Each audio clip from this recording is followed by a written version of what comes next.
following program may contain coarse language, suggestive dialogue, and discussion of violent imagery and sexual situations. It is intended for mature listeners who can tell the difference between facts and opinions.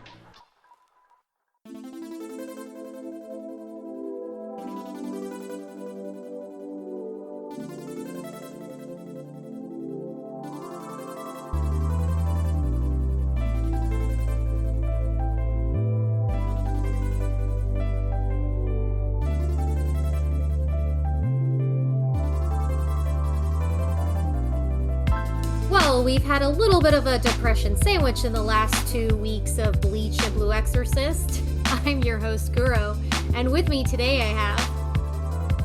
Bob Skrill, the founder of TuneOnTheFaithful.com. And... Sketch, your other regular host. And after a long time of not being on, we have... It's Samurai, Darrell Maddox. Long time no see, people. Hell yeah, and bringing up the rear... Streaming Steven, I'm running the stream. Remember, if you subscribe, you get 25% off in September on Twitch. Otherwise, have a great day. Mind if I do? Are you trying to sell product? By the time you hear this as a podcast, that will no longer be relevant. But he's sticking around. So, as I said, we'll be talking about our last 2 weeks of Bleach and Blue Exorcist. But before we dive into it, we have a little bit of some Toonami Mishigosh sketch. Yeah. Didn't mention this in the previous podcast, should have. 2 weeks ago, there was a game review for Sword of the Sea, which looks really cool. It's a platformer where you don't really fight anything, you just ride your board. Explore And chill. And it's got nice music and nice visuals, and it just seems like a really good chill time. Looks gorgeous. Yeah, like Journey. Or nudge, Steven. That's Steven, you that's have the facts. Steven, Yeah, no, that's I you. know. I know. I was typing stuff in chat and stuff. Yes. Other stream stuff. Yeah, so it is made by the artists of Journey and Abzu. Great game. Abzu is basically about swimming in water with the same stuff. This is surfing with your giant sword. So if you enjoy surfing, giant swords, or elegant Abzu. stuff, you enjoy all that stuff. Yeah. Totally. Yeah. So definitely a I game like these worth game looking reviews, into. but Steven has a theory that the reason they keep reviewing platformers is because that's what Gil likes to play, which I think is just as plausible as any other theory. Yeah, Probably. It's that, and it's what's the other thing that I remember Jason said on like a what was it? I don't know, on like some podcast, that if it's ever a 0.5, so it's like a 7.5, 8.5, they always knock it down because they can't agree on it, and so it always goes one down to like an 8 or a 7, and so that's everything. That's like the thing that I always remember about it. Yeah. Yeah, what did they give this? An 8. They gave it an 8 out of 10. So it's really an 8.5, but no one can That's agree on it, and so they gave it an 8. Yeah, something like that. You know, Yeah, I totally get that. We live in such a good time to be a gamer. I remember being a kid and like I had my Game Boy and I had my 2 games that I replayed over and over and over again. And now, I mean, the average person has not just their PC, but at least 1 or 2 consoles and, maybe an average of 20 to 50 games. So, like, it's a really good time to be a gamer. There's something for everybody. Like, if you like RPGs, there's all manner of RPGs. If you like platformers have just taken whole new levels of ingenuity and creativity and, exploration games, first-person fighter games. So, it's kind of fun to have, like, I like these game reviews because, I often don't know if there's a game out there until I go and seek it out, like Ghost of Yote, for example. Like, I know I'm going to play that because I play Ghost of Tsushima. But like something like this, it's so visually stunning. It's like, oh, okay, I'll just put a tag in that. Like, I put a tag in Hollow Knight. It's on my Steam wish list. And I saw that on Toonami. So, I like that they do these. I like they do these reviews. It's a good Well, time you to be a know gamer. they're gonna review Silk Song. Yeah. I'm sure they're playing the You crap know out of they're it already right now. running through it right now. Oh, for sure, for sure. I mean, I totally get it. Platformers are so my jam. I can just play platformers for hours on end. I don't know what it is. When Really? I try to commit to an RPG, I just have the hardest time staying focused. But when I'm playing a platformer, I am locked in. That makes no sense to me. I feel like because you can watch a show and get really committed to a show, and yet you can't get committed to an RPG. I can't understand that. I don't understand it either. I guess I just need a show to do all the work for me, and I don't. Sketch needs to play Kingdom Hearts Sketch, because did I not send basically, you? I sent you for Persona 5 Royal like a spreadsheet straight up on like how to do your daily, and that I did the work for you, man. But I That still should've gotta made it actually easy. do it. Not Well, even should play that game exaggerating. now. I made a spreadsheet for this game. She did. This is me It's trying very not to thorough. get. Yes, I was trying not to get a game walkthrough and do it on my own. We're not the video game podcast, so Nope. other Toonami related things. They did a music video. Doesn't seem to have any kind of name, and it wasn't technically a criminal threats because there was no criminal threats part, and they didn't say building you a better cartoon show. So it was just When was the last time we had a one of those music video? videos. It's been a while. Right around when Dawn to Dawn started, I because they stand had corrected. just It's not been a while. it's been a couple of months. It's actually been a lot less than I would have thought compared to years prior when we did not get these things very often. Yeah. So I stream yeah. from my phone when I watch, and sometimes like it goes blank during the commercials, so I don't always see Oh some of the extra yeah, content. if you're doing that from the Adult Swim app, they don't show Yeah, you the extra stuff, exactly. which is Yeah, yeah. stupid. It is stupid That's because not I want to see that commercials. stuff. Yeah. I like. Well, luckily for you, Samster299 always uploads everything Toonami does. Thanks, We love you, Sam. Sam1 from Toonami Squad. Sam won. Yeah. It was a Well, cool cool. video. The one thing that bothers me, and I do love Naruto, but it just sticks out so bad with all these other shows because it's originally 4:3, and they have to like zoom in or stretch or whatever to make it fit, and it just does not look good. Unfortunate. Maybe they should just stop using clips from it. One can Yeah. only wonder how long this rerun of Naruto will continue, because they're getting pretty close to the episodes that they had for Rewind. I guess we'll see. Oh yeah, those were a couple of neat things that Toonami played, intersiduals. They're also doing a bit more of just replaying ID bumps that they've done before. So they had one of those kind of weird ones that were like a different style of Tom encountering an alien. Interesting stuff. So I like that they play things more than once, because why would you only play them once? You spent all that effort to make it. I agree. You might as well use it more than once. It only I makes think sense. they could do it at least 2 times a night and then 2 or 3 weeks. I think that's fine. I could re-see. I mean, I watched the what do you call them? The live channels that Amazon has, and oh my god, they play the same 4 commercials over and over and over again. If I can handle that, I Yeah. can handle Toonami repeating a couple of theirs. I promise. Yeah, that's the one drawback to free ad supported streaming. Yeah. You see the same ads over and over. I swear to God, if I see that Trivago channel commercial one more time, one more time, I'm gonna punch that guy's big fat teeth out of his mouth. I'm so tired of that commercial. I hate it. I hate the Trivago guy. Yes. All right. Well, let's get into them recaps. Yeah, let's talk about Bleach, episode 17. Bambietta activates her Volstandig, which is the Quincy power comparable to Bankai or Resurrection, and she blows Shinji up, poor Shinji, forcing the masked Komamura and Squad 5 Lieutenant Momo Hinamori to intervene to protect him.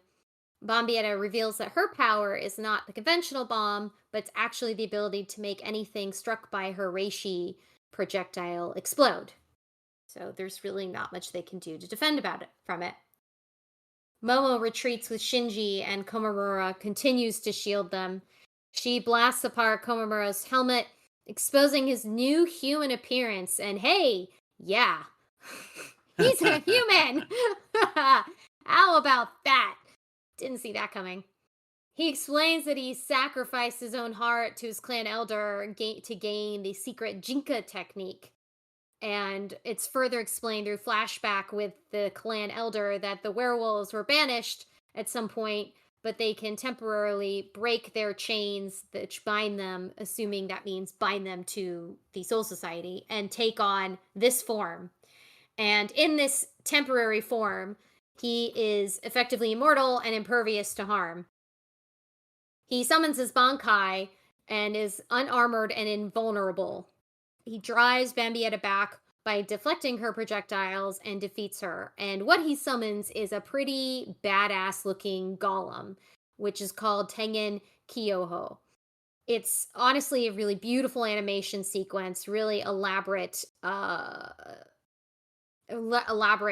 would say, combination of drawing and CGI, and it very much showcases the intensity of battle and dynamic combat sequence. So absolutely great visuals. Komamura, after absolutely demolishing Bambietta, tries to advance towards Yobaha, but struggling as his heart fails, and he is gradually reduced to a pure wolf form, during which it's reverse wolf's reign. Yeah. It's revealed. Don't do that. You're going to make me cry again. It's revealed that by the overlapping monologue by the clan's leader, that revenge is the clan's true form, and that his heart, full of its desire for vengeance, is feeding the leader. Is very loyal to Lieutenant Setsuzaima, and Iba very lovingly and touchingly carries him away. Meanwhile, the gravely injured Bambietta, why isn't she dead? Is discovered by her, and I use heavy quotations, close Sternritter friends. Mm. And it's really not clear what happens to her. She seems a bit worried. She seems a bit worried. It's not clear what happens to her at this point, nor does it clear in the next episode, so I guess we'll have to wait to find out. Not that I actually care, unless it's something horrible, to be honest. Meanwhile, Uryu appears through the shadows and gathers two fallen Sternritters, Kangdu and BG9, while Haxvalth abandons his confrontation with Head Captain and then returns to Yabaha's side.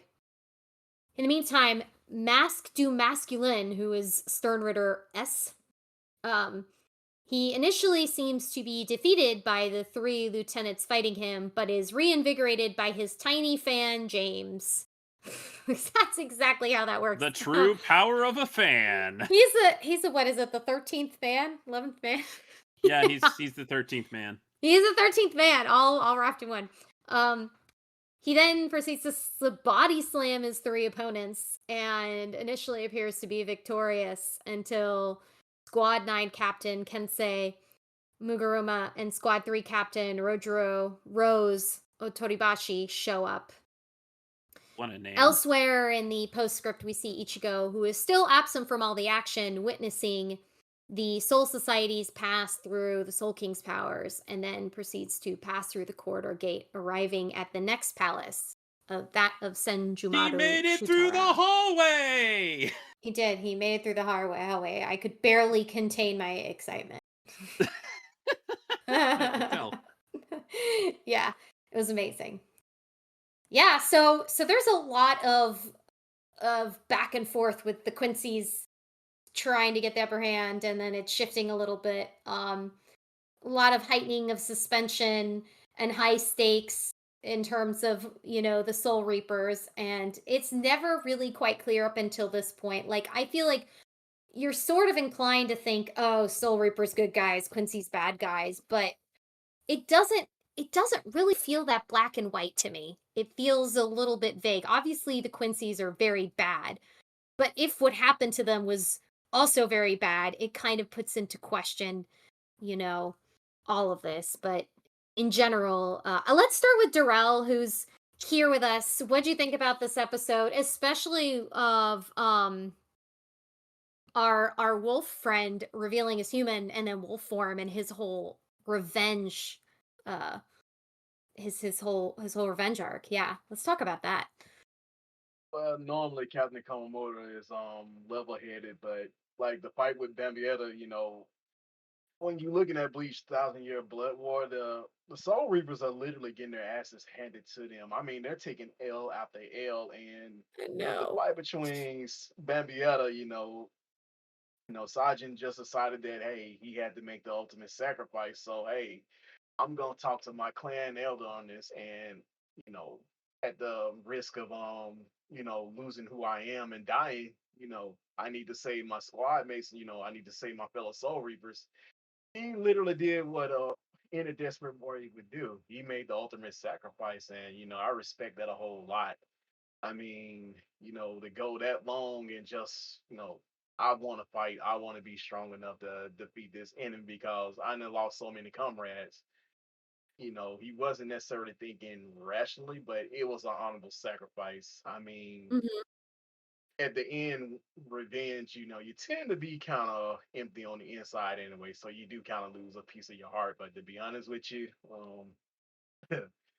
I really don't give a fuck about enemies. So if at the end of the day they're fucking dead and I lose my life at the end, long as you go before me, I'm happy about it. So he really did saying, his lieutenant actually carried him at the end.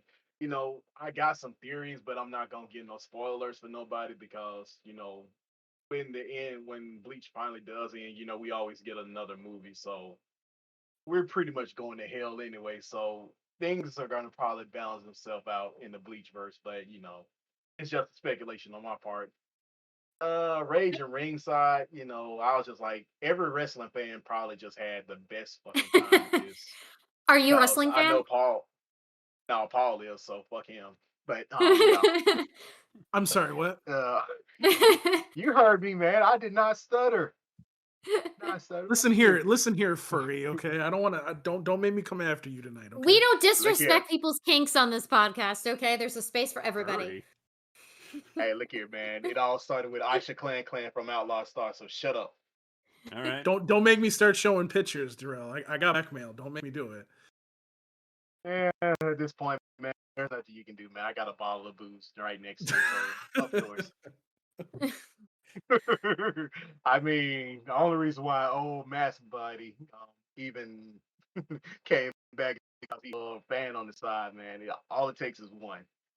James pretty much hyping him up. I mean, this dude had the same conviction as Robert E. Speedwagon, man, from JoJo's Bizarre Adventure. That's the kind of dedication he had. Huh. Yeah. Yeah. He is a speedwagon, isn't he? I mean, seriously, that was a conclusion I came with that, man. But I'm just looking forward to seeing the Soul Reapers actually kind of come back into their own, man. Because every time I think they got a foothold, man, it's like they just get their ass clobbered, and it's Oh like my the damn god, Stein. yes. It's like the Stein Ritters are the cheat code, and they're completely OP on this, man. And Yeah, you mean the Nazis. yeah, I didn't want to We've all say established they're nothing, all but Nazi. We've established they're Nazi oh, coded here. oh, of course they're Nazis, man. I mean, look at Yeah. the uniforms. Oh But yeah. at least some of them actually have some redeeming qualities, though. I mean, they actually, I would say, if we're gonna look at this from a military point of view, not Yeah. everybody that was in the German army was really a Nazi. They just That's had to true. do what they had to do just to survive. And honestly, some of these guys in the Steinritter, if you actually pay attention to them, they're just going along to get along so that they can stay alive. I mean, and What do you then you think, gotta look at since you're Yo. here, what do you think about Oryu and his quote unquote defection. What do you think about all that? We talked about that without you, and I really want to hear your take on it. The most indecisive, disloyal, wishy-washy person I have ever met in the Bleach universe. I mean, like your result. I mean, you start out hating Ichigo, y'all buddies, and you fought along with each other all this time.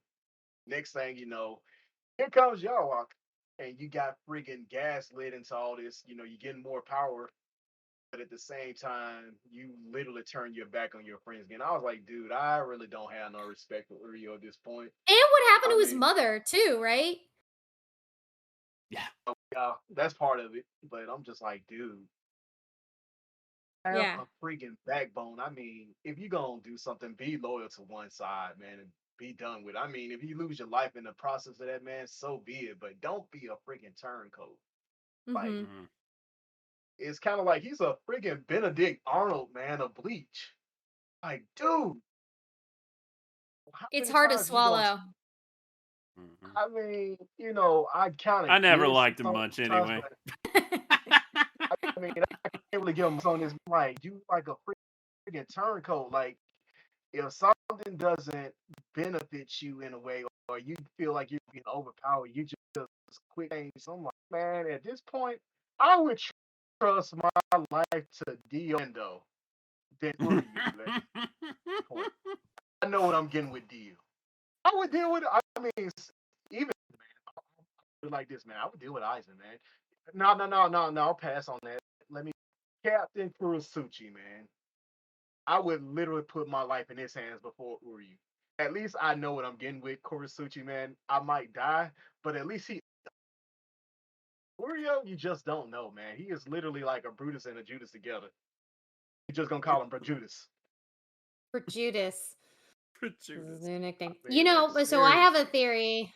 I have a theory about Uriel. I think that he's completely consumed with his own desire for vengeance for his mother, that he's like going along with this, but I think it's also going to be the expense of his friends and his loyalty to them, because like he's pulling a Sasuke in terms of like there's going to be a confrontation with Ichigo, and it's going to be bad because he just all he cares about what he wants, and he's not seeing the bigger picture. I think that Oreo definitely has a little bit of maturity in his future in terms of The how thing badly is, this the is going to man blow up in has his no face.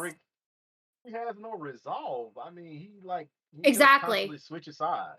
I mean, And the funny I thing look is, at him. if this were, he could have, if he had sided with his friends, he might have been able to provide some kind of valuable insight Oh if he yeah, had been absolutely. loyal. Like, this might have been a little different. Like, I don't know what he thinks he's going to gain through this because he's not powerful enough to take on Yuabaha. It's very bizarre to me. I mean, I pretty much know what's gonna happen anyway, but I'm not gonna give no spoilers about it. But Have you you seen know, the rest of the it's series? I finished the manga. Oh, okay. Oh, nice. Nice.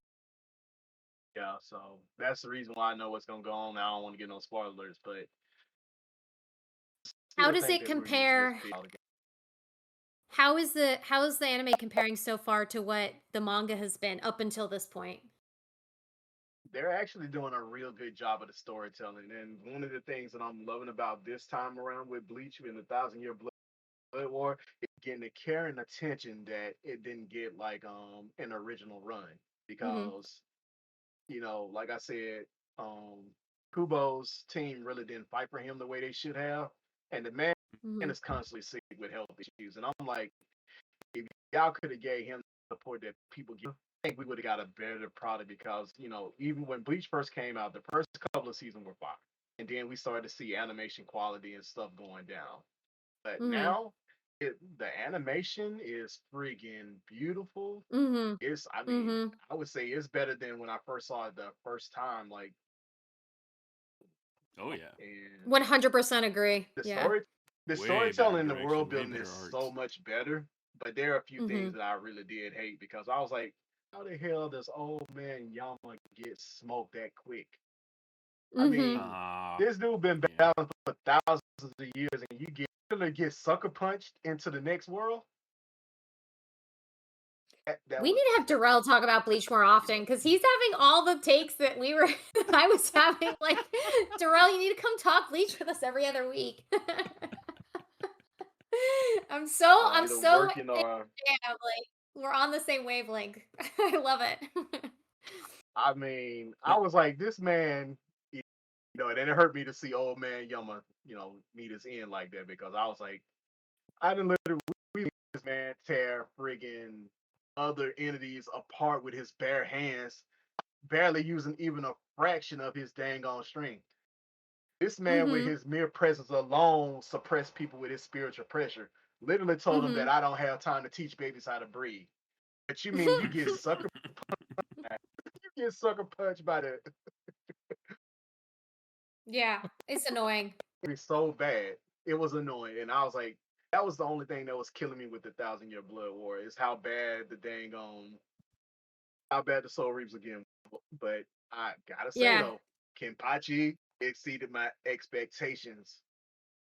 He exceeded my expectations because the fight with Uehana, I knew it was happening, but that man literally lost it when he had to finally kill him. There's only one Kenpachi can exist within existence of the Soul Society. So the next Kenpachi, whenever they get around, probably gonna kill him. It's gonna be easy. But this man fought against another Stein right, and he got the first W that I really felt that was legit because this man said, "I have more imagination than you, and if I feel like I can cut it, then I can." And to see Nozarashi, and he said, "Drink," I was like, "Yeah, this about to be the best thing ever." This man still can't even control his whole dang on Bunkai without causing damage to his body. That's just how strong it is. But that's how much he was suppressing himself. Just think if he actually got formal training and actually awakened Nozarashi earlier than that. This man probably could have took out a whole bunch of Stein Ridders before they even knew what happened to him. Yeah. Or But you conversely, could know, have killed Ichigo back in Soul Society, and this whole show would have been over a lot sooner. look Yeah. here, man. He literally, man. He literally took his Zanpakuto, man, and just went straight through Zangetsu, man, like a hot butter through, like a hot knife through butter, man. But you know, He getting back did. to like the Oh, sacrifices what do you think of the revelation that Old Man Zangetsu wasn't his true bond? It wasn't his true sword. Yeah. That it was no, it never actually was, man. Like I had kind of came to that conclusion a long time ago, man. yeah. Like Just something looked at different him, I was about like him. Zangetsu. It was something as much as cool as Zangetsu was. I was like, yeah, this is cool. But I was like, he kind of gave off some Quincy vibes, man. And it took Ichigo a long time to hear him. It really did. I mean, it took him a long time, but he eventually heard him. And on top of that, you got a hollow inside of you too. Basically, Ichigo is a friggin' hybrid, man. And we got Aizen It's a living little bit of into the everything. friggin' effect. Exactly. He's the man with the plan. Aizen had this set up from day one, man. He was like, this is gonna be interesting. It's basically this is Aizen's friggin' pet project, man, right now. His experiment. And he really hates the Soul King. And I kind of understand why. But you gotta blame the four noble families about that. But I'm not gonna really get into all this stuff because, like, if y'all really want to know more about how all this stuff go down, read the friggin' light novels and get into the Bleach lore because it's gonna give you so much more in-depth stuff about like why this goes on. And I really hate that they didn't touch more on Urahara too, man. Like, he has an amazing background, Mhm. but he always a step ahead of Oh everybody. yeah. Yeah, he's got a very Like, interesting background. that's a plan. Like, no lie. So far, you know, like I said, with the episode, I felt so bad for Captain Komamura because with him sacrificing who he was, he lost his life. But you know, like I said, it that was worth it to him, man. Stand, let it go myself. Yeah. Didn't care. Like, if why lives, then Oh, guess what? looks like 3 of the novels are on the Shonen Jump app. Nice. Yeah, Yeah. Worth a look. So Check sketch on YouTube. Sajin the Wolfman. Wasn't expecting werewolves in Bleach. When it was revealed, it was like, oh, what? He's human under there. Oh, okay. So they've been werewolves this whole time. Ah, all right, sure. Why not? I guess it's a good enough explanation as any of why there are dog humanoid hybrids among the Soul Reapers. Or at least one is, since the rest of that clan doesn't really hang out with them at all. It seems pretty cold for the old elder to like eat his heart. It's like, a little snack. Have it with some Full fava of vengeance to beans. keep me fueled for the next eternity. Yeah, full of vengeance. Delicious, delicious vengeance. That's our true legacy. Revenge is a dish best served cold. It's No, And he fresh was and alive. raw. cold. And Pretty fresh and cold. raw. Fresh and raw. Very raw. Yeah. Oh, well, all you uh, can say is a whole lot of heart. Yeah, Whoa. poor Sajin though, man. He's just it's hard to see this because you get where he's going, but there's no way he was gonna be able to right off the bat be just powerful enough to get through and slaughter Yobaha. Like that's from a plot perspective, like I just really, really felt for him, and I was so frustrated by, him making this huge sacrifice and not being able to put it He towards didn't even get to go to his the goal. game. Yeah, exactly. It's not fair. Yeah. Yeah, it's really not fair to have to use that incredible power against a jobber like Bombietta. God, and he didn't even kill her. God. Ugh. Stupid cow. I feel like her friends are gonna finish the job because what One can can we say? hope. What can we say about Quincy's other than they are very, very okay with killing each other? Yeah, they don't seem to have loyalty to Dude, anyone there but is their no leader. loyalty among them. There is No. more loyalty among thieves with the Quincy. Yeah. Okay. Like, And dude, you they know would what? sell their own parents out for a bit more power, man. I mean, that's the whole thing. They just really want to have power. I mean, have you seen how they interact with each other, man? Mm-hmm. Yep. Not It's very gross. friendly. Yeah. Very Yeah. toxic. This whole family is toxic. It's bad dynamic. Because it is a family. It's literally a family. A very Tell me inbred you're family. dysfunctional without telling me you're dysfunctional, and you can just look at them. Yeah. What else did you think of this particular episode? I thought It was all of that was really interesting. The background on Sajin and his clan, and also Masculine's powers. I know we'll get into it, but those are pretty interesting. I'm using the word Yeah. interesting a lot. I need a different word than interesting. Intriguing? Intriguing will work. You gotta have your thesaurus on hand. I absolutely need to get into a thesaurus and look up synonyms for interest. Yeah, good episode. It was cool. Yeah. It was cool. And unexpected, honestly. Finally, something pretty unexpected.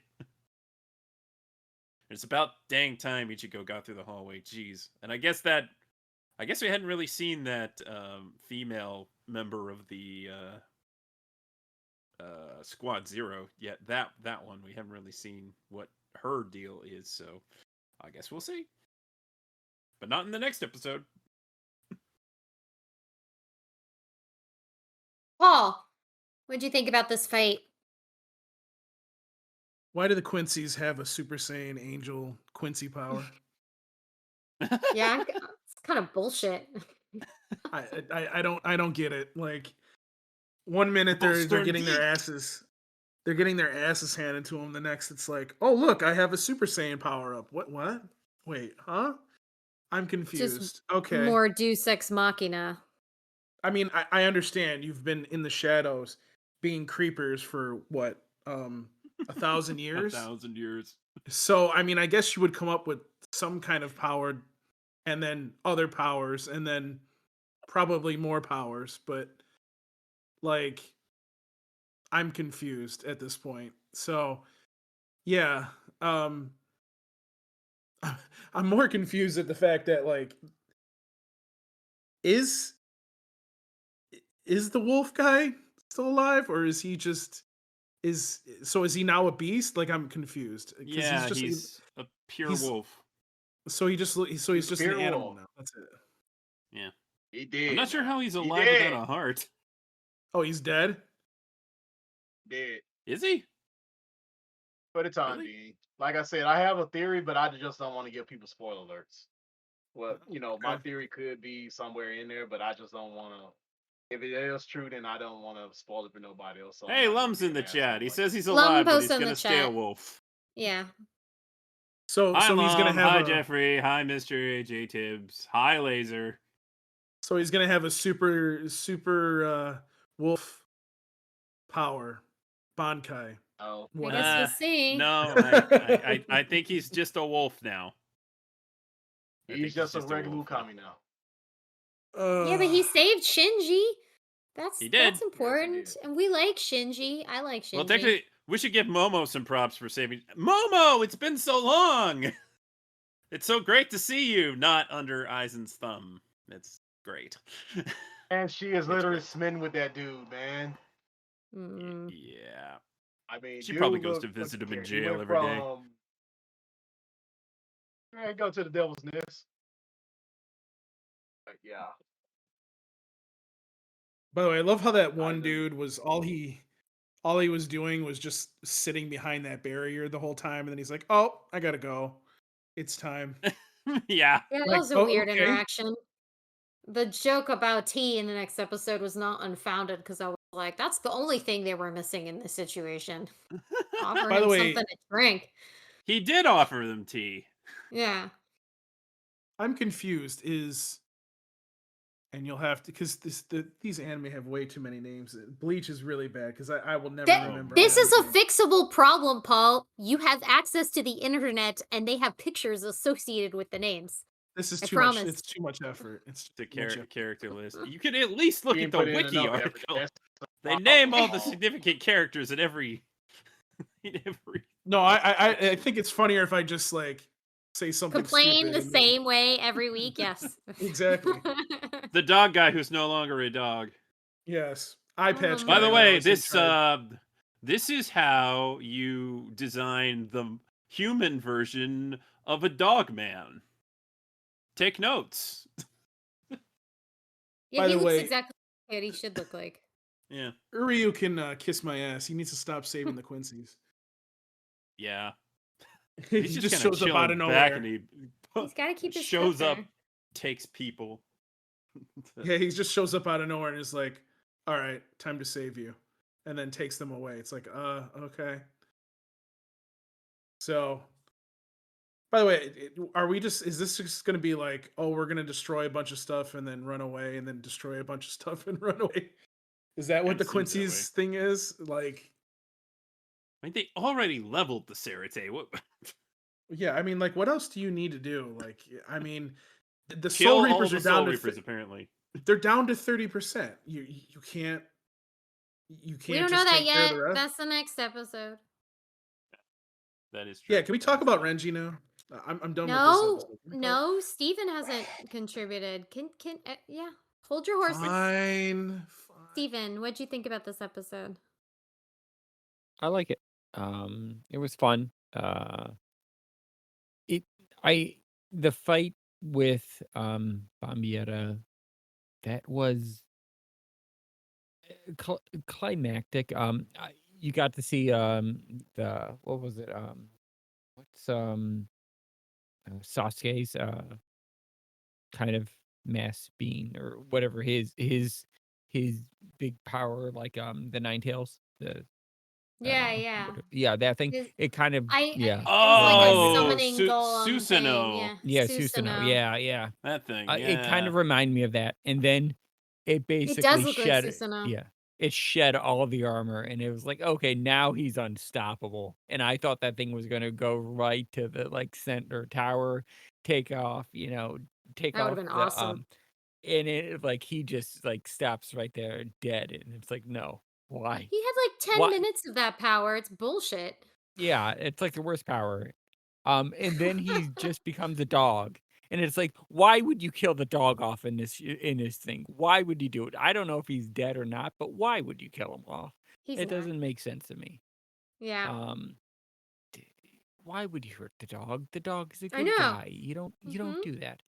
Um, I did like how he turned into like some wolf man. That's kind of cool. I wonder if that big dog, you ate the heart, and it was, like, cool how he just licked it up. It was like I don't know, I found that cool. But, he licked it up, and he was like, "Okay, that was my snack for the day." I'm like, "Dude." And he just, like, slowly licked it up, and it was like, "Whoa." I mean, that's, like, flexing power, But also, that dog needs to, like, be, like, hugged or consoled or something because that thing's, In like, case you too needed the visual again. yeah. Oh, you put his ass down like, oh, yell and call it a day. Mhm, mhm. And then, what was it? Uh, James, the wrestler's manager, was I mean, His Oh, we're fan. that gonna talk about guy James. yeah, James is a piece of work, and I think he's an analog for all anime fans. I think because it's like it is you look at him and he is just going at it nonstop. He's those people that you see that are like, my Oshi is doing this. And it's like, no offense to anyone who watches it who's like has Oshis all over it, whatever.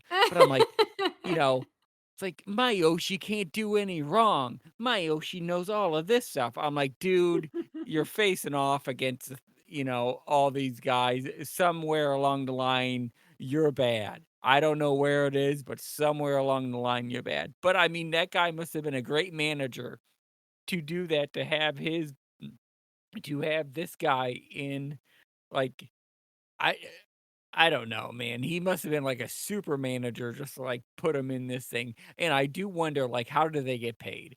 It's like, how is he paying him to continue to do this job? Because this guy is a heel. He's like, Yeah. he will, I expect him to, there would be a heel turn to him being good. I don't think so.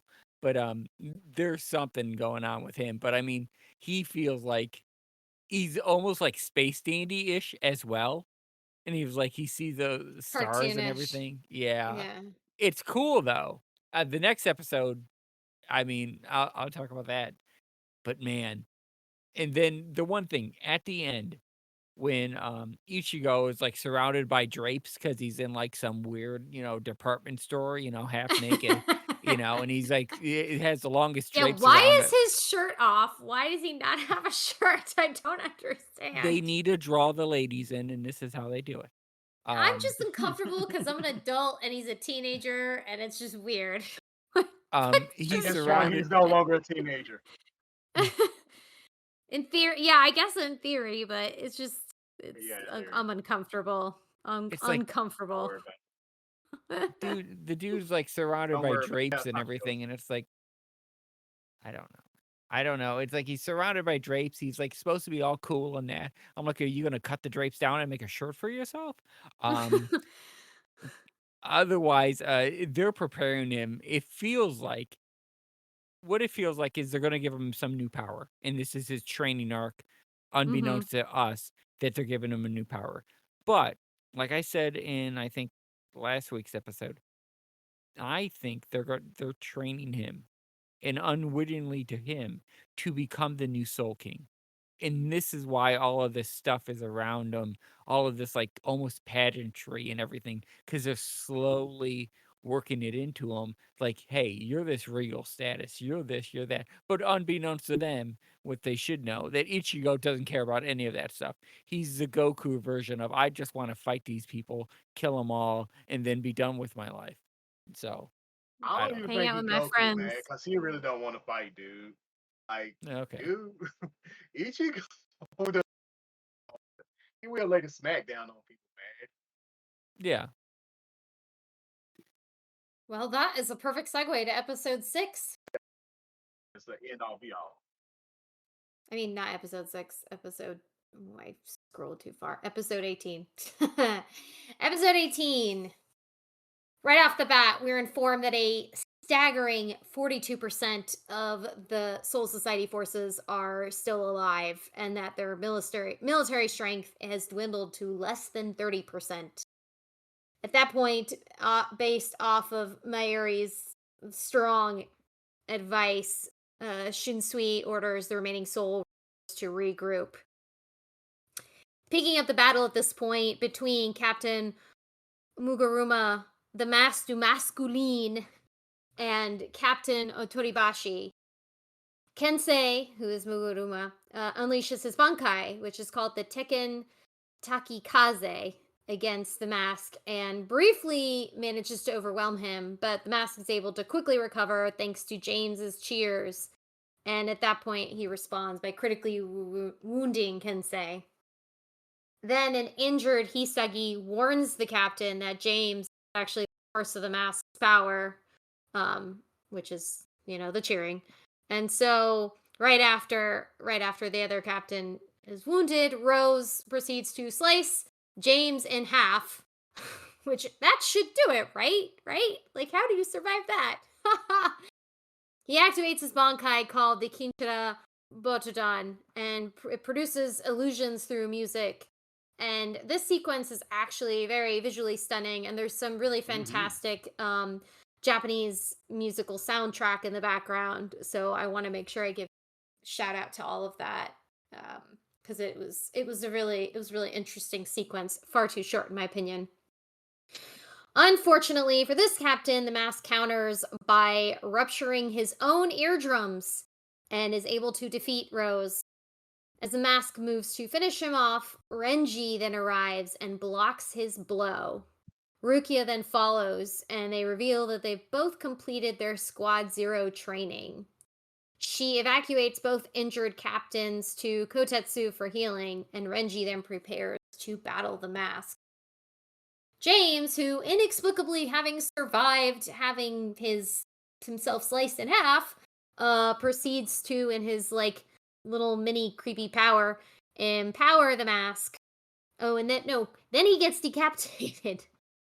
And then he keeps going back like a flippin' Hydra.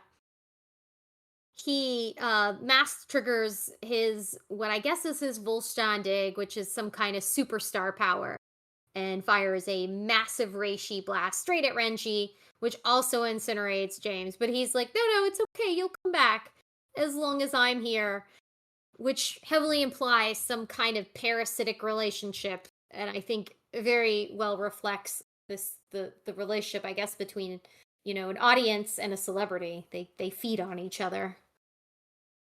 So who knows what would have happened to them, but I guess we'll never find out, nor do I care. Because Renji, withstanding the masked attack, reveals his complete Bankai, Sosuo Zabimaru, which he can now properly wield. After previously being given its false name, he has revealed that he has its real name during a brief flashback to his training under Maneko, where he learned the true name, and he helped him unlock his Zanbakuto's true potential. So he's able to very effectively counter with a power called the Saga Teppo, and just basically turns him to ash. It was like that, one move. he one punched the mask. It was amazing. Even more amazing if you think about how he had effectively taken out 3 lieutenants and 2 captains, and Renji was able to dispose of him readily. So, pretty awesome. We'll talk about it. Inside Silburn, Yobaha then absorbs what I guess is the reishi of the mask, which is verbally affirmed to be James himself. So there's definitely something interesting between them. But then he vanishes into shadow to sleep, as Haxwolf states. and he tells Urio there all the Quincy's are bound to Yobaha, and as his heir, he needs to be told the truth about him. Right, since Paul is itching to talk about Renji, we'll start with you. Let's talk Renji. About time. Okay, about time. Yeah. So are we saying that Renji is basically now more powerful than some of the captains? Because I mean, that's the question, right? I mean if those two captains couldn't take down that one dude, and Renji basically did it in like 2 seconds. Number one, what does that mean that Rukia can do? Because holy shit, now I'm very interested in that. And number two, does that make Renji now a captain, basically? Because if he can take down a Quincy that easily, he's a captain. He's a captain in my book. So put the white thing on him and let's get going here. And then that makes me think, oh god. Well, guess what? He just did. He just did. You know what? Some days I just need to pimp slap you. Well, why don't you bring it over But here? then you might actually like that. I would. I You're would. such a So fucking you could. Guys, keep it in the bedroom. Bring Yes. it back to Bleach. No, we like we that have to do this show on the live stream. No, No, you no, don't. you don't. You really Moving don't. on. Yes, we do. Yes, we do. We can That's make enough. I mean, technically, it's after dark, so we're good. Stop it. Renji, focus, Paul. You Focus wanted on to talk Renji, about Paul. Reggie. Talk about I Reggie. will You were pull this itching to talk stream about right Renji. over. Hey, you brought Darrell on the podcast. That's your fault, not mine. You're both adults. I expect you to act like them. You want to take this outside, Sketch? Renji! Back to Reggie, man. Renji's so, OP now, and we love it. We love it. Yes, we do. We want this By the for way, him. so did One Punch Man like just kill his like parasite, or like, because after he used that big star move that he had that incinerated a good portion of the Serite, like his his minion or parasite or whatever we want to call him, like, is like, why are you trying to burn me? Like, I'm sitting there going, okay, did you just kill yourself by killing your parasite? Like, did you not watch Parasite? It's not good when you kill your parasite. It is interesting. I put in my notes that I thought it was a parasitic relationship too, that they Yeah. were feeding each other, that James feeds the mask, and the mask performing hypes up James, and James is able to feed that hype back into him. Like, there's Yeah. definitely something interesting about that. And then it made me think in the bigger level whether or not this is a greater reflection of how Reishi works within the Quincy's too. I'm overthinking a little bit, but it was really explicit that there was something funny about them. You know? It was like And it was relationship. Yeah. it was also interesting that Renji's move is like his snake used some kind of acid in a way, because like the guy's body just basically, what's the word I'm looking for? Disintegrated into nothing. Yeah, to ash. Turned to ash. Yeah. So I mean, it's like, oh, It's awesome. okay.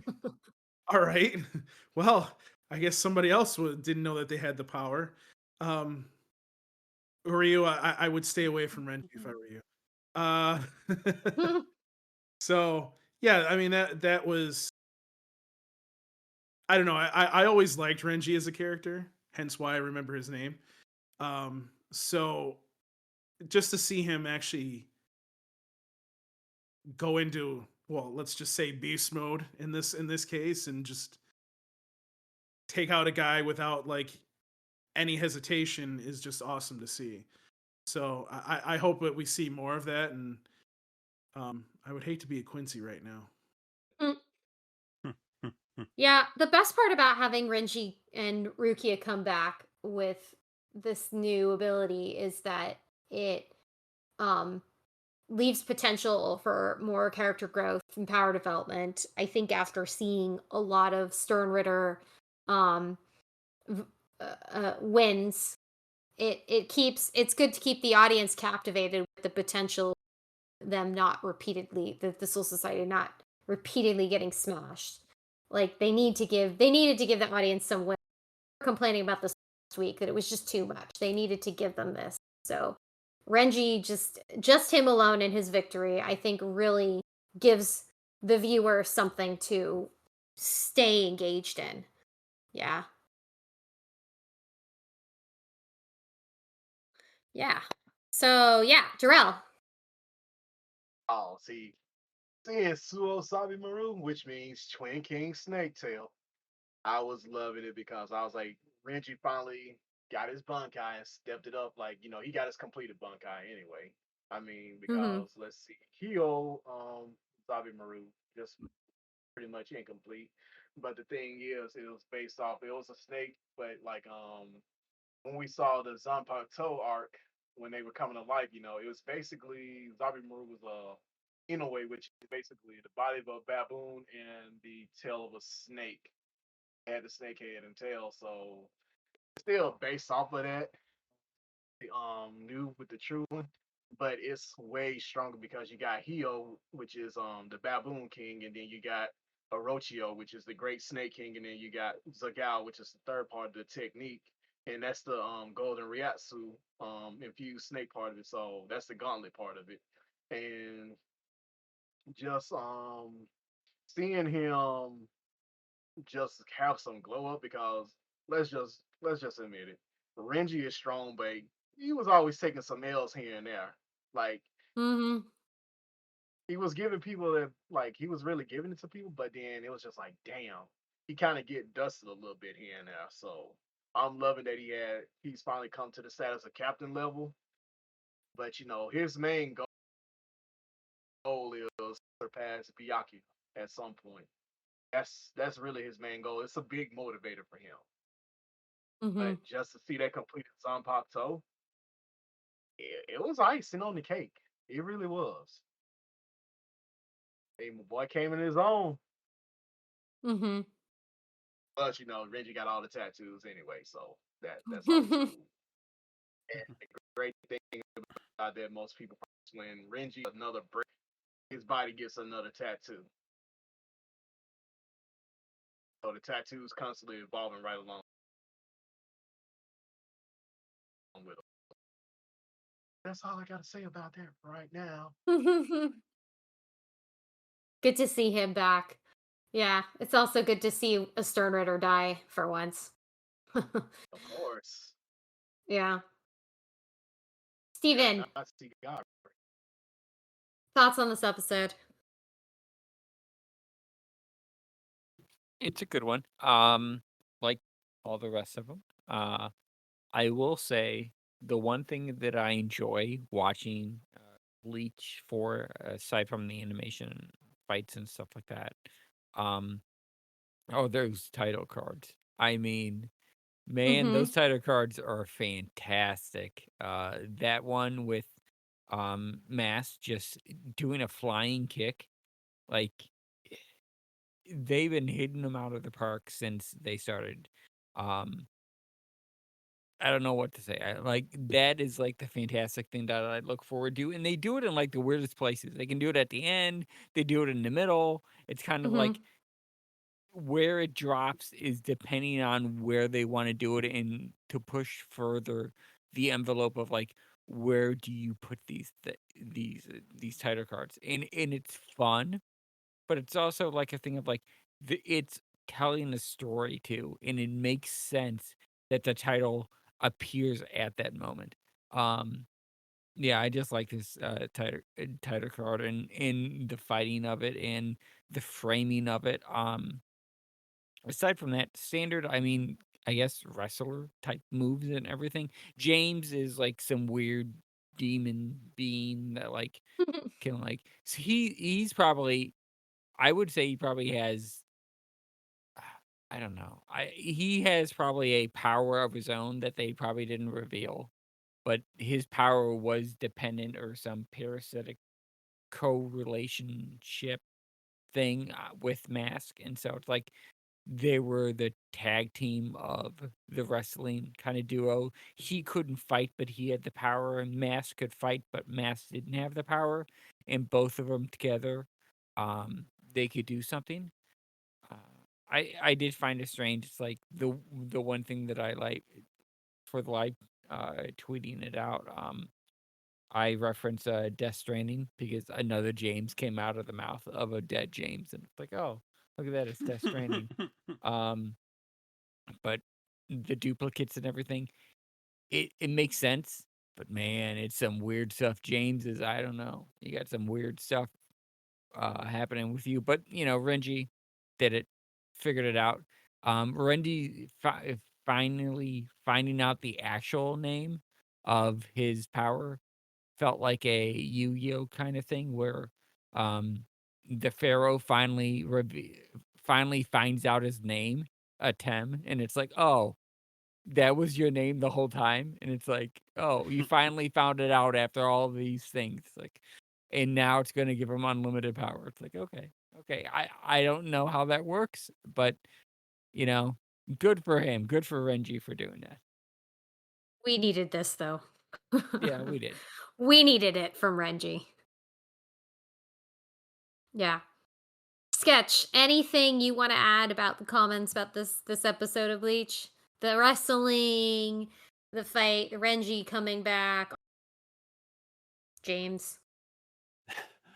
That is such a intriguing power. The power of a fan. One fan can Mhm. make all the difference. But yeah, it's clearly like a symbiotic or parasitic relationship, and it's weird and creepy. Mhm. And such a strange power for a Stern Ritter to have, really. But I like his whole deal. Is like, I'm the hero, and then guess it makes me the villain.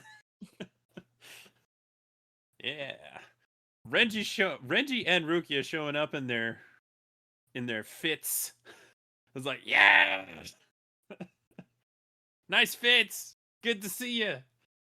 And then Rukia saying like, oh yeah, there's no way they can possibly handle what you've become. I was like, whoa. We're about to see something really cool. And sure enough, we did. I find uh, so Yuabaha when Masky Masculine died, all he really said was, James has died. Yeah, Huh. I noted that as well. I thought because he was absorbing reishi that was some kind of manifestation of the reishi. That's why, yeah. But I thought that was very deliberate. Yeah, I think James was the only one that was really there. And Masky Masculine was Oh, that's a good theory. That kind of that a masculasculine is a manifestation. manifestation of James's reishi. Yeah, Ooh, I like that. I like that a lot. I like could that a be. lot. Could be the case. But just throwing in some wrestling stuff was really fun. And that title card went hard. It went really hard. I liked that a lot. Yeah. And then one captain was like, man, I can't believe my lieutenants couldn't handle this guy. And then he gets bodied. Well, sir, isn't that embarrassing? I think the way these captains have been just eaten alive has been embarrassing and Oh yeah, frustrating. very, very much so. But it's cool that Ruki and Renji's Isn't it training though? is clearly created more formidable fighters. Boy, they needed it. Yeah. Of course, they're not Honestly going to hold a though, the candle Soul to Reapers whatever currently Ichigo are weaker than the becomes. ones from the original 13 though, man. It feels that Yeah, way. yeah, yeah. I That mean, they're is like weaker than the the case. original Gote 13 because when you look at those captains and you look at the ones now, like yeah, the power balance is considerably, it's a big gap in the abyss. Mm-hmm. Yeah. And if you look at Old Man Yama, once again, that's my reference point. This dude wasn't even using his Shikai half of the time to take people down. Mm-hmm. Yep. So you know it's a difference in strength. That's true. Well, yeah. Yeah. Fun I episode. I do want to say right before I move on, I'll read a comment from Laser. So one thing that I enjoyed immensely about these episodes so far is the animation has just been on point. Visually, it's been very captivating in spite of the plot. Me struggling with some of the more depressing elements of the plot. It has been really captivating visually, really dynamic with the different battle techniques, and then using different styles of animation. It's very striking, very appealing. So I think that they really, and Darrell mentioned the old, and I have them wholeheartedly that it's been such a step above the quality of animation. So that's been that has been, as someone who appreciates that, it's been a pleasure to watch that. But before we move on, Laser mentioned in the chat, as always, Bleach is exciting, gorgeous, and interesting. Farewell, Komamura, you're undoing in a sad hypocrisy. He criticized Tosen for going to revenge. He did it, and it ended his ability to fight. Indeed, it was a bitter pill to swallow, but I think that it's proven that his people are still loyal to him and love him. So hopefully, his arc at some point will have some kind of peaceful completion, which is the best I think we can hope at this stage. Yeah. So of course, as I said, Darrell, you're welcome to stay. We're gonna move on to Blue Exorcist now. Sorry, ignore the spoilers if you do decide to stay. They're gonna be inevitable. Well, it was fun being on with y'all, but unfortunately, I really do have to go. I have some other things I need to take care of. It was Gotta a still pleasure to got. have you. It's great to Oh have yeah, you. it's always Hopefully, we fun. can have you talk Bleach again. Oh yeah, Don't y'all going on when we get. I put it. Shut up, Paul. Nobody asks you any fucking things. Shut up. Be a good boy, okay? don't worry, Darrell. I'll be Yeah, outside go your out window at it. later. He'll be outside your window holding Call up the a police, boombox. man. I mean, This is not saying anything. Now, we'll talk about this later, Sweetums. I'll be nice on the podcast. Before you go, I Darrell, wouldn't. do you want to tell anyone where they can find you? Oh yeah, you can find me on Crap. No, but It's seriously, you like can find me always. Paul saying he's in bed. Like where do you think they're gonna be looking for you? Sorry. You know, people know how I go, so you've been at the Krusty Krab some days, huh? Yeah. But yeah, as always, you can find me Ukami_Samurai7 at Twitter.com. That's pretty much it these days. Y'all know I really don't do a whole bunch of social media like I used to. Yeah. But other than that, it was good being on the podcast with everybody again. To listeners, fuck y'all. I love y'all. Until next time, we hope you come back. And don't worry, Okay. I'll see you soon, Darrell. Well, let's move on to Blue Exorcist. Oh my goodness, it was a crazy, crazy couple episodes, and we left off at a hell of a cliff. War was declared, Izumo's been captured. It's all kinds of stuff. All kinds of things are happening.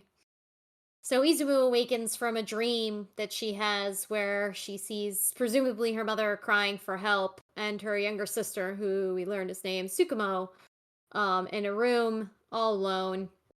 And we are able to surmise from this dream sequence that Izumo hates her mother, but she very much loves and wants to protect her little sister. Meanwhile, Rin, Yukio, and the remaining X-Wires depart for Izumo's hometown in Shimane Prefecture and attempt to retrieve her and Shima. And of course, we can't leave Kuro behind because he's the one that actually could just defeat everybody. We know this. This is the power that we need to utilize more. We also learn the reason why Nemu gave Izumo the Kitsune doll, because it has a tracker. So they're able to use this tracker to find her and rescue her. Very, very, very clever and forward-thinking, Mephisto. Also, we have side note, this is Ren's first plane ride. It was a little bit stressful. I've never been on a plane before. Kuro's just fine. He just sleeps on his lap. Good kitty. As we also learned that all the true cross order branches were thrown into chaos after the Illuminati's declaration of war, and every branch and outpost of the order had been damaged by the Illuminati Seraphim, as well as the Grigori having been injured. And the kids are told what they know about the Illuminati from Yukio, which is that they were a secret society founded over 200 years ago and were considered extinct. We know that Yukio knows more, but he can't reveal any more to them because of the Mornoff contract from the a few episodes ago. So he tells them that's all they know, which fair enough. Self-preservation and all that jazz. The kids then struggle with the revelation of Shima's betrayal because they still care for him, but they refuse to believe he's truly evil. I don't know. I feel like this blind benefit of the doubt thing is just going to get you hurt. It's okay to be a little bit mad about a betrayal, man. But there's some back and forth with Komaru and of course Ryuji and Rin trying to help him feel better. Typical. Back with the Illuminati's Far East laboratory, Shima arrives inside Izumo's room to greet her and reintroduce her to the higher ups. And they bring along her very badly injured mother and the organization's doctor, Michael Gadowin, who is one of the most sociopathic scumbags I've ever encountered in an animation. Oh my god, I hate this guy. When they wheel in Izumo's mother, she's covered in bandages and she's completely incoherent. But buckle up because it only gets more horrific from here. Apparently, they need a replacement for her for their grisly experimentation, which is why Izumo's there. Izumo then insists that she's not ready for Mikhail's experimentation, which infers some previous agreement between them. And she infers that, she was instructed to become an exorcist capable of doing the divine summoning, but she's not ready. But Gadowin dismisses her concerns and informs her that they've since developed a way to force a demon into a host, even if the vessel is not ready. Holy shit, this is just getting worse. Even though she's horrified, in a desire to protect her little sister, Izumo volunteers to go through with the experiment because he makes it clear he's going to do it to her sister otherwise. Pretty sick. They all leave, and at that point, Shima has a moment alone with Izumo. He informs them that they're being watched, and he tells her also that he's been a part of the Illuminati since before their academy days. And when she asks him why, he says that he joined because he was sick of everyone and earns himself a very well-deserved slap in the face. But before he goes, he returns her kitsune doll to her sister's kitsune doll to her. Elsewhere, the X-Wires have arrived in Shimane, and they spend the day doing reconnaissance at restaurants and checking out the local Nari Shrine in an effort to discover the Illuminati's hidden base, where Izumo is being captured. It is a nice, lighthearted distraction, a little bit of silliness in what is otherwise a very intense episode. Towards the end, to help with the search, Nemu shows up and he has a doll of the fox god of Nanari, and he summons a familiar to it, Mike, who proceeds to explain. He begins to explain, as this unfolds in the next episode, the secret backstory of Izumo from 5 years ago, which has then led to the current situation. side note, this is literally the first episode that I made the connection between Izumo's eyebrows and the kitsune. Her eyebrows imitate the fox gods stylistically because she's part of this clan. Like, I cannot believe I didn't figure that out before. That's why she has those eyebrows. I hope I blew someone else's mind when I explained this, because this definitely blew my mind. Like, I don't know, I didn't see it. It's a fun little detail, though, because they're family summon. Speaking of family summons, on to episode 6. As the fox god tells, the Kamiki family come from a long line of family shrine maidens who a shrine priest family for this specific Inari shrine. And this family consists of Tamamo, which is Izumo's mother, and Tsukumo's mother, her younger sister. And she is the current head of the Kamiki family. Tamamo is, she's interesting. She's immature and irresponsible and just not mama material. And the girls she gave birth to are both illegitimate, and their father is the shrine's head priest, Soji Inami, who, by the way, fuck that guy. He deserves just as much responsibility and yeah, F you for this situation. Like, holy crap. What a fucking asshole. Excuse my language, but not really. Father of the year. Yeah. Yeah. God, he deserves exactly what happens to him. We learn that the Kamiki family bear the burden of controlling a fox demon Ninetails, which is sealed within the Killing Stone. And it is controlled by the chief priestess, who generations of chief priestesses in the Kamiki family perform a dance, which allows the Ninetails to temporarily possess them, but also pacifies them. Izumo's mother specifically is one of the strongest shrine maidens ever and has quite a great deal of divine power herself. In general, you see this, she tends to use the fox summons to basically do a lot of her family, because she's the mother of the year. In case you have figured it out, it's an extremely dysfunctional family. And this mother has heavily parentified Izumo, which explains a lot. We finally get the lowdown on why she is the way she is. The children have severely suffered as the result of their family situation, lack of proper parental control, friends, and general loving environment. I mean, even the foxes are ridiculing Izumo as well as peers. So it's not a great situation, which understandably is why she's just shut down emotionally. One night on a date with Soji, the asshole bio dad, i.e. sperm donor, doesn't deserve the term bad, Soji, Tamamo discovers his aversion to their children. He doesn't care a whit for them. And at that point, she begins to mentally spiral and begins neglecting her duties. And this decline inevitably leads to the Ninetails completely possessing her body. And of course, this results in her attacking the shrine priest and Soji, who, in my opinion, got off way too easy.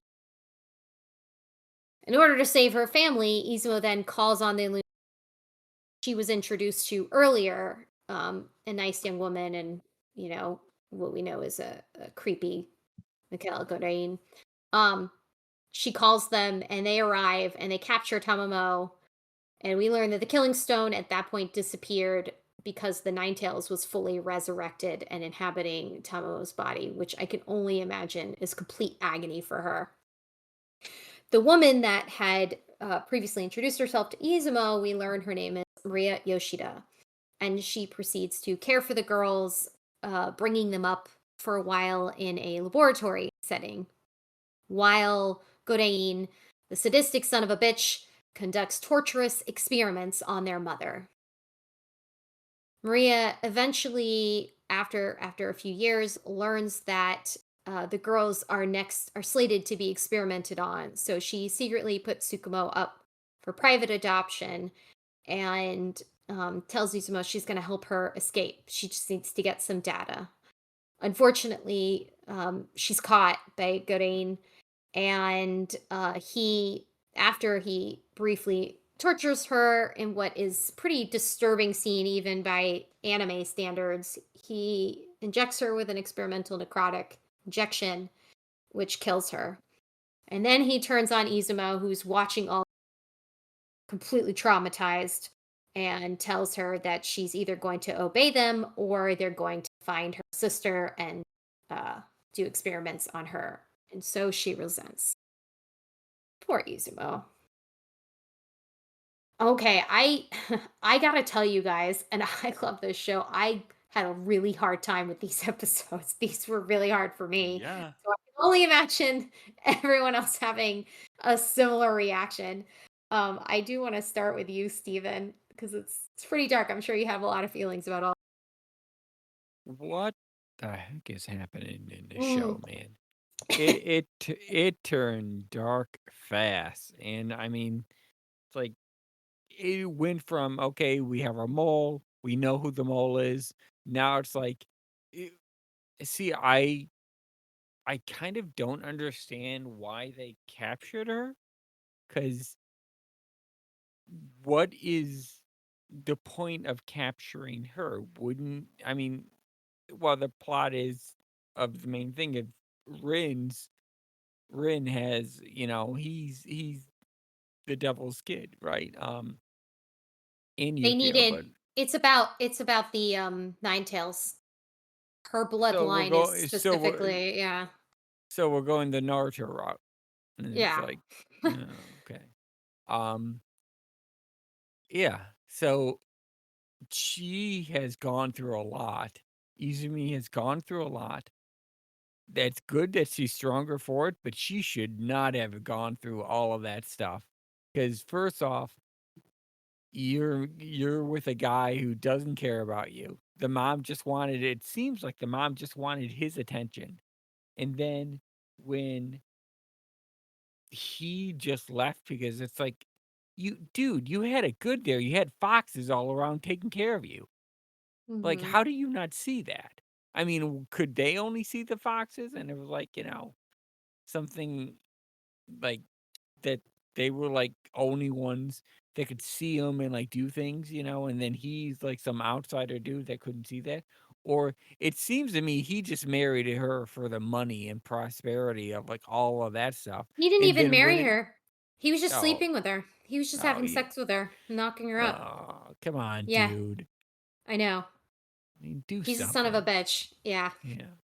Um Irresponsible man. yeah, irresponsible. I don't know. I think that these 2 episodes were very dark. Did they Hmm. need to be that dark? Not so much, but I I don't know. Eh, in that, Mikhail, what is it? The Godarini? Yeah. Godane. Yeah. Godane. Him, God. he Oh reminds me man. of that guy from, what was Helsing it? Ultimate. Yeah, that one, but then the other guy from, Sword Art Online 2 Oh my with God. I see it. I him Oh. with see the big it. face. Oh. Yeah, I mean, the one with the queen and everything, dude, I don't know. They like bad things are gonna happen when you see this guy walking down the street.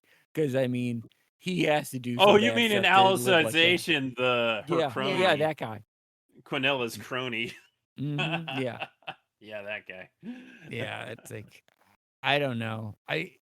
Fairly dark.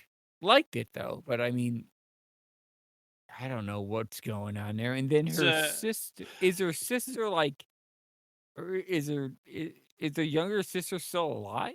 Or Yeah, they captured her? they had not found her yet at the time of this episode. She had been spirited away. It was safe at this Okay, okay. point. yeah, the So At this that's one good. point, good that was thing the that lady threat. did. Yeah, that was the threat they were holding over Izumo to get her to cooperate, and that's why she Yeah, yeah. agreed to do this. Which Okay. this explains so much about Izumo in general, about why she is the way she is. Yeah. Yeah. Because Dang, she even needs to those do that. foxes were mean to Kamaki. I don't know why they're mean to her. I mean, You're not she as didn't do cute as nothing wrong. Tamamo. We won't listen to you. I do like how they kind of saved her at the end. That was like a I like nice that thing. too. Thank goodness for that. And it Yeah, turned from her mom. it turned into like almost a Demon Slayer episode with those eyes. Man, what am I watching here? I love the animation of her Oh being yeah. of Tamamo being taken over by the Nine Tails. I thought Mhm. it was cool looking. Yeah. Mhm. Yeah. Hashtag not my nine tails. Well, Sketch, you've been talking about this for a while about why Izumo is the way she is, wanting to see the story. Now you got the full backstory. What do you think about all? Oh man, he explains a lot, and it's just sad. It's just really, really, really sad. I mean, it doesn't give her a free pass to be so mean sometimes, but broken people make broken people. Mm-hmm. It's oh, oh man, she met the Illuminati lady. She's like, give me a call if anything happens. She goes like, no, don't call her. Don't call her. No, what are you doing? She What had are you no way of doing? knowing that the exorcists were going to show up. Yeah. Uh, Oh my Poor gosh. Izumo. I hate her dad so much. I He know, got what he so bad. deserved. It wasn't enough. He needed to see the consequences. Yeah, he actually needed to see consequences. Like, oh my gosh. It's like he knocked her up and he's like, I don't want anything to do with those kids. And then the mother blames the kids because of Yeah. No. Absolutely This shit parenting. Tamamo started out as kind of a cute girl failure who was good at her job otherwise was a girl failure, and then she just became a terrible mother. Mm-hmm. No wonder no wonder Izumo's so reliant on herself and nobody else. And oh my gosh, that doctor needs to become unalived. I do not like that guy. Yeah. It's impressive that Alejandro Saab ended up playing a creepier guy than the booger dude in One Piece. And he doesn't even do booger stuff. He's just an awful, creepy, terrible guy. Oh, and Which I I should think mention Maria's played by Amber Lee. yeah, and it's kind of a shame. What a wish she played a better character. Yeah. If for no other reason than she was barely even there for very long. But oh man, boy, she she turned to groveling very, very fast. And just like with Kilgay, so that'll mean you'll save me, right? No, of course not. Why would I do that? Just so evil, so awful. Oh my gosh, so bad. Yeah. So bad. Yeah, these were hard episodes to get through. I'm really wondering what is Shima's deal, Renzo. Yeah, let's talk about that.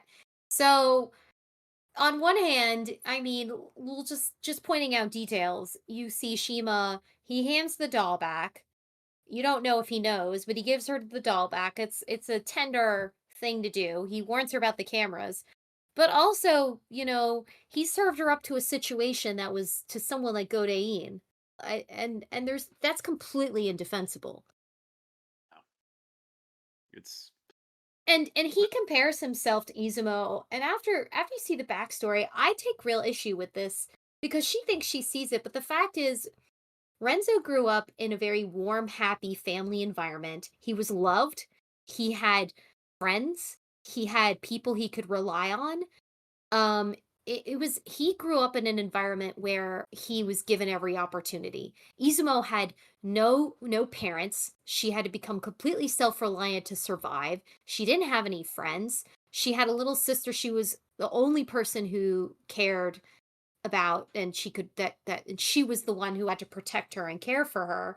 She's parentified. Like, they're not alike at all. Their situations aren't alike at all. Izumo became the way she was as a way to protect herself. She didn't know any better. She didn't know anything else. She had no sense. Renzo had every other example presented to him. Mhm. Even Ryuji says it. He's like family. So I don't have any sympathy for him. Whatever he went through to get to this point where he became this spy, it was to fulfill something selfish in him. He's doing this to stand out somehow. He wants to have something to make him special. And that's what Mhm. really makes me despise him in all of this, because regardless of whatever else, the boys are all like, we want to believe the best. And I'm thinking, like, all I see is he brought Izumo to this situation with this obviously sadistic, crazy scientist who's going to who's done horrible things to her. He brought her into this situation. Whatever else happens, this is the only thing to me that matters, is that, like, there's nothing about Mhm. that that's noble. Nothing. So I'm curious about what you, and then we got Laser. Yeah, What do you Laser guys think dropped in about to talk what do about you guys Blue think about Exorcist. Shima and all of this at this point? I'm so frustrated with him. He's an Uh, idiot. He I I is. I do I'm surprised that Izumo reached out to him and said, "You're not going to leave me in here alone, are you?" And like that was surprising that she would want him around at all. Because I thought It was a when he good was moment. like, I thought when he said, let me talk to her, I'm familiar with her, it's like, oh, you think she wants to see you rather than a complete stranger? I don't know if you'd win that bet, buddy, but it looks like, okay, maybe a little bit. Just a little bit. But he was kind to her in the moment, but that doesn't change anything. Also, he looks stupid in that uniform. He really does look stupid in that uniform. Yeah, they all do, really. They all do, really. Why are there humans in the Illuminati when it's run by Lucifer? That is a What very is good the question. deal? That doesn't make any sense. Yeah, this is some fanatic jihadist crap going on here. That's so Absolutely. weird. Yeah. Laser, go ahead. So I'm gonna be brief because I literally spent a whole podcast on this with Kuro in the past, but It was great. You should listen to it. absolutely. But honestly, this whole storyline, so heartbreaking, but it's also heavily enlightening. Because this whole time Izumo's been kinda like, I don't need any friends. I'm just gonna stand back, I'm not gonna get attached to anyone. I don't want to deal with any of this shit. And, for the longest time it's like, well, what curled up your butt and died? Well, a lot of things actually. Yeah. Since you asked, well. Since you asked, well, a lot of things, and Yeah. oh god, this poor girl having to go through so much at such a young age, trying Mhm. to do everything she can, has to grow up way early thanks to irresponsible parents, which, yeah, I have not nice to say about a lot of the adults in her life, if not almost all of them. Let her down. Yeah, oh yeah. So disappointing, so sad. Oh god, and I'm with you guys on Shima. Really disappointing for where he's at. I get why You she'd reach out to him, but given the situation, but I totally, under any other circumstances, like, no, she's not going to see you. But the devil you know versus the devil you don't, or rather, the lesser of two weevils in that situation. It's kind It's of funny because I don't know, and I don't know if you agree with this, Laser. I always had kind of a pet theory that Shima has a real crush on Izumo. Not just his general girl crazy, but I think he does. I think he does kind of like her. I He could likes how see it. tough she is. I Yeah, I hadn't think so. I hadn't had that theory, but I could totally see it. Um, he's an interesting guy in a lot of ways, and some less so that are less stupid that I can't talk about. But given everything we've got, and even some of the stuff I know that I can't talk about, it's really rough. Where you guys are absolutely right. He's put her into this situation, and oh my god, I hate that stupid Toad man. Fuck that My guy. my Goodwin, I hate you. You're horrible. Go frog somewhere else. Go eat some flies. If anyone need the worst comeuppance ever, it's this dude. Yeah. But it's a very sad story, but it's also interesting to see where it's going because her story's not over. Mm-hmm. And Kuro's there to save the day, so it's gonna be Absolutely. okay. It's We've definitely got gonna be Kuro. okay. Yeah. He insisted on coming because he's the best. He is the And it's best. a good thing he did. Yeah. I just want to throw in a comment from the chat. Mr. AJ Tibbs said, before these episodes, Izumo's really getting on my nerves. After these episodes, she did nothing wrong. Absolutely. I That is wouldn't go that far. absolutely the effect of these episodes. I wouldn't go that far. Yeah. But for a comparison, way more sympathetic to her than Iroh right now. Ooh. I think that I give Izumo a lot of grace because her experiences for human empathy and compassion are only coming from interacting with Shimane. So of course this is a Mhm. foreign concept to her. And Rin. Like yeah, and her friend Pakun. Yeah, and Paku. Yeah, like Yeah. these are new concepts to her. She doesn't really get a lot of that in her upbringing. How is she like going to like she escaped? But what is I suppose we'll get to it eventually. Because they snatched her up again, but it seemed like they had some sort of agreement that after a time she would return. Yeah, So I don't. All according to Keikaku.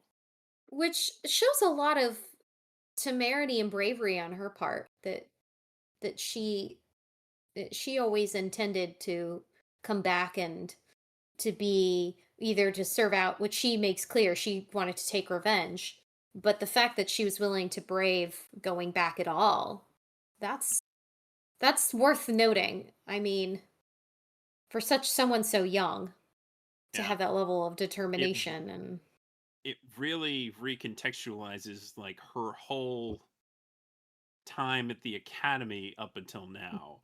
Like in the back of her mind, she's always thinking, whatever I'm doing here is temporary. And I have this horrible thing I have to go deal with someday. yeah. No wonder she always kept to herself, except for her one friend. Yeah, she didn't want, in her own way, she didn't want to drag anyone else into it, but also she didn't want to be dragged with anyone else. It's like a two sides of that coin thing. Yeah. It's hard watching Tamamo because like she's a caricature of a real person. There are people that are just like that in the world. And like it was just too real. Obsessed with more with her lover than her children and behaving in such a juvenile, immature way, parentifying her old is pretty difficult to watch. Because it's close to the truth of reality in some terrible cases. It's really sad. Yeah, and I'm not saying she deserved what happened to her.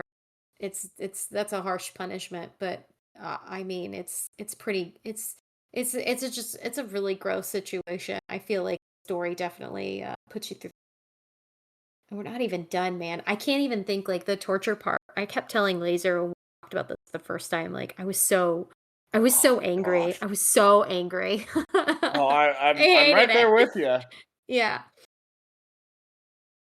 Well, it certainly has left a lot of interesting things, potential for the story, and we've gotten some great explanations for characterization. Now we've got Ryuji's, and now we had Konokomaru, and maybe even Shima to some extent, which we're getting more of here.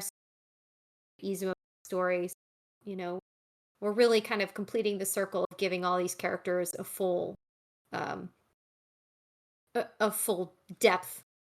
um but are there any other comments before we do some house cleaning about these episodes?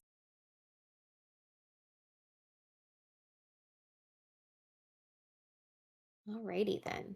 Well, hopefully everybody will keep watching because it's only gonna get more exciting from here. Also, Kuro's here. So, yes.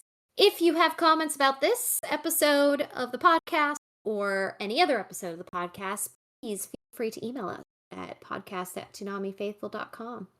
You can also follow us on Facebook at facebook.com/ToonamiFaithfulPodcast or on Twitter at ToonamiPodcast. You can listen to this episode on just about everything, including Apple, Castbox, Deezer, Google, iHeartRadio, Overcast, Podbean, Podcast Addict, Radio.com, Spotify, and TuneIn. And I don't know how we manage it, but I feel like we got all the things. You can find this episode and every episode of the podcast, in case you recaps of Blue Exorcist and Bleach, streaming online at soundcloud.com, where our friends from Lazarus also put their encoded, which is now our go-to line. It's a great line. It's fun. It is. You can get the latest news by following us at Toonami News on Twitter. You can also follow us on Blue Sky at Toonami News, in case you have moved on to Blue Sky and our Twitter. We understand, but we're there too. And you can read our news, views, and reviews on our website, ToonamiFaithful.com. You can subscribe to the Toonami Faithful Pass at patreon.com/ToonamiFaithful. And let's start with you, Paul. Where can they find you? My bed soon, because I always say that. Yes, you do. New material. Get it! No new material. It is what it is. You can find me on Twitter at Paul Pascrillo. You can find me on Blue Sky, that I should use more, just by searching my name. And of course, you can email me, Paul Pascrillo at ToonamiFaithful.com. Yes. Laser, where can they find you? Oh, you can find me on Twitter at LaserKid Prime. You can find me on Blue Sky at LaserKid. And you can find me on my podcast, Simuldub Saints, at Simuldub Saints on most social media platforms and on YouTube, where the podcast lives. Where we've actually talked about these episodes, as mentioned. So, yeah. There'll be spoilers, so if you haven't finished your season, so. Yes, it's a full season discussion, so there are a lot of spoilers. Steven, where can they find you? Streaming Steven. Currently playing Yu-Gi-Oh. That's what I'm doing. Excellent choice. Oh, we're done with Hollow Knight? No, I'm still playing Hollow Knight. I'm playing Yu-Gi-Oh right now on my phone. Cool. Oh. Yeah. Hey, they just issued darts into Yu-Gi-Oh! Duel Links, so I have to get darts from my favorite season of Yu-Gi-Oh! So Does this be like with the Candy Crush? yes, yes, I will go hard for any tokusatsu or anything with Yu-Gi-Oh!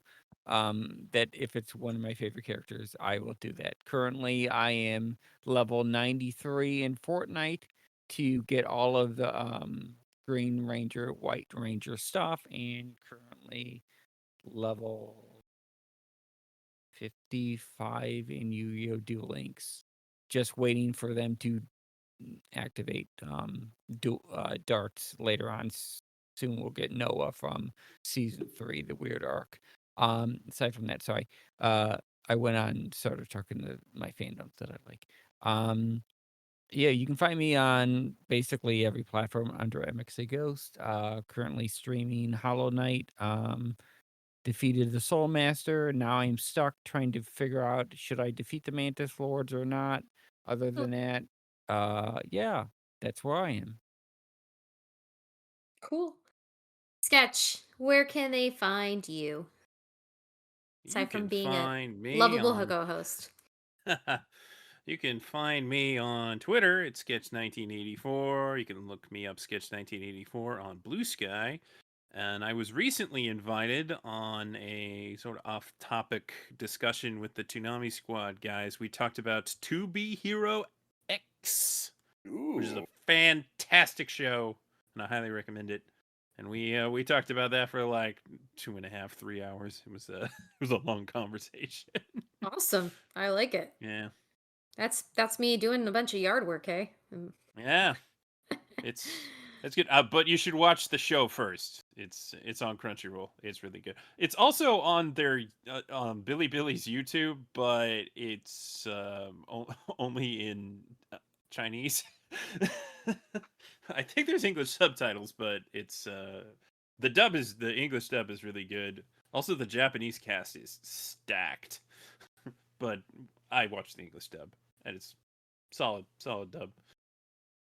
Highly recommend it. That video should be on Samster299's YouTube channel soon. Everyone. Possibly Wednesday this week, the 1st of October, hopefully. So check it out. It should be out by the time this podcast is out. Cool. And of course, you can find me on Twitter and on Blue Sky if you search for @HappyKuroKitty. Thank you so much for joining us. Thank you for all who participated in the live chat. We really appreciate you listening. We really download. And if you think there's anyone else who enjoy, please feel free to share our podcast. And if you have any thoughts about content you'd like to see, as always, let us know. You can let us know on the or email. you can DM me. It's for that specifically, not for other weird. Anyway, thank you again. And with that, I bid you adieu. That's a podcast. Ray! What was that? The Wolf Rain opening. Oh!